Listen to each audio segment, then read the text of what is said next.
মোবাইলে যখন আমরা কোনো ছবি বা ভিডিও ধারণ করি সেটা কিন্তু শুধু আমার মোবাইলের স্টোরেজে থাকে না, এটা কিন্তু অটোমেটিক্যালি আপনার গুগল ড্রাইভের যে আছে গুগল ড্রাইভে অটো ব্যাকআপ চলে যায়।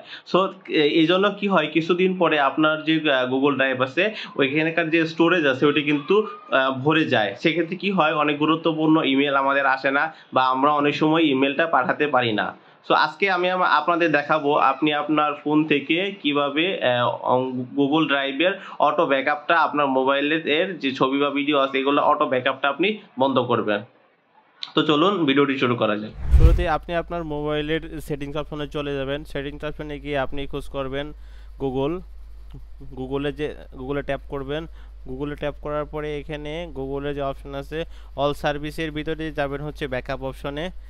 ব্যাকআপ অপশনে যাওয়ার পরে দেখেন এখানে আপনার এটা অটো ব্যাকআপটা এটা অন করা আছে। তারপরে আপনি যাবেন ফটোস অ্যান্ড ভিডিওতে ট্যাপ করার পরে এখানে দেখেন উপরের দিকে একটা ব্যাকআপটা এটা একটা অন আছে।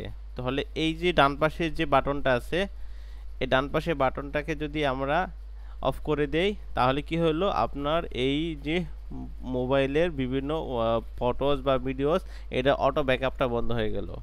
সো বন্ধুরা, এই ভিডিও যদি ভালো লাগে থাকে অবশ্যই ভিডিওতে একটু লাইক দেবেন এবং ভিডিওটি আপনার বন্ধু বান্ধবদের শেয়ার করে দেবেন। ধন্যবাদ সবাইকে।